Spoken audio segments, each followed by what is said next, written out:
All right, we're here at day two, DreamHack Open Summer. First match is first match is over. Unfortunately, you lost to an IP. But first of all, you came in from the BYOC and you didn't even play the final, basically just because you wanted to play against an IP. And why was that? Well, we wanted to play against NRP because we think they fit us better as a team. Going up against Navi, we're ending up on some maps that both us and Navi are good at. As you saw today, we ended up on Mirage against NRP, a map that, at least before this match, I thought that we were better on than them. Regarding this match, we didn't play well, so I don't think you can count too much on it. I still think we are, if not at least as good as NRP and Mirage, better even.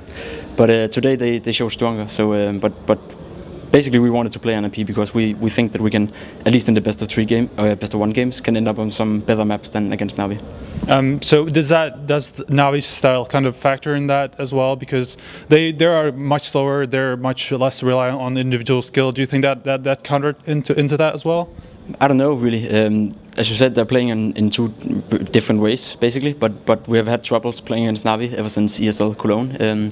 I think the first match we ever had against them was a best of three, which we won. Mm-hmm. And ever since we haven't even been close to take a map from them in like 8 or 9 maps. So they definitely have the lockdown on us.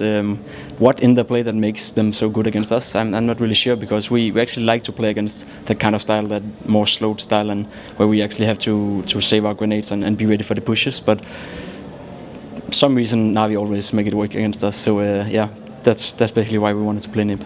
So you've already touched on the problems that you had in the NIP game, but it still felt like that in some of the rounds you were you knew very well what to do in order to win the round. For example, that smoke push from Pit, you just caught them off guard completely. And rounds here and there, and you lost that 3v5. So why do you think, except for those silly mistakes in that 3v5, for example, what do you think that was the biggest problem?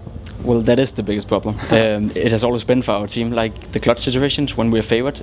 We for some reason we always lose them by some margin. Why? We're not really sure yet, because of course we would have fixed it, but it's been a problem for like 2 months now, especially when we're playing against TSM, for example. We've had some really close series against them, and it's always like when they are 2 versus 5 or 3 versus 5, they always find a way to win these rounds against us, and it seems like NIP also found that today. What makes us bad in the clutches, I'm not really sure, but we have a problem there. So that definitely was the biggest problem. Of course, we didn't get many T rounds today against NIP, and that of course is a problem. But as you said, there were some close rounds and there were some key rounds that could have changed it. We could have forced them on echo, but we didn't win these key rounds, and then you end up with 2 rounds and a big task going into the CT side, which in some way came close, but then again we lost the eco round and we lost the 5-on-2, I think, and then never really close anyway. But it could have been close if we wouldn't have made those silly mistakes, as you said. So specifically that 3v5, it looked like you almost thought that they weren't going to go for it in the end anyway, because you had one guy just all the way over to at the T spawn, so it was basically like 3v4, and even that looked like it. You didn't think they were going in the side in the end. So is that what happened? Yeah, that was me in T-spawn. I didn't hear any communication from my mates. Like we had our positions, and I didn't hear, like, no one said that they're still here, no one said they're making noise, they're flashing. Suddenly just four guys dies, and I'm left alone in slope and couldn't really do much. I guess we all thought that round was won, and then they surprised us by actually going for it, and we didn't communicate well enough in the round. All it would have taken was just one guy that said that he can still hear one guy in jungle or in spawn and that kind of stuff, because then I would have waited, because there's still the chance of them going. But no one said anything, so I just assumed they were not there. My mistake, maybe it was the team mistake communication-wise. I think so, but that was happened sometimes, and also one of the silly mistakes and silly. Like that's why we lost that 3-on-5 basically, because we wouldn't have lost it if I had been in apartment. All right, we've already gone through NIP and NIV, the matchups with you guys, but last team in your group is Kingwin. You didn't play against them in the end, as I said before. What do you think about that team in specifically? Yeah, it's a hard team to actually think anything about yet, because they haven't really been playing anything. They had a good showing in, I think it was an Alienware online cup, where they played against Virtus Pro and beat them 2-1, and I think they took TSM close on at least one map, if I'm not mistaken. So that was impressive that early. My personal opinion on them is it's still a team that is I'm really having a hard time seeing them breaking into even top 10 in the world right now. Them beating consistently teams like us, Hellraisers. I don't know. I just don't think a team would assuming so many communication problems can do that.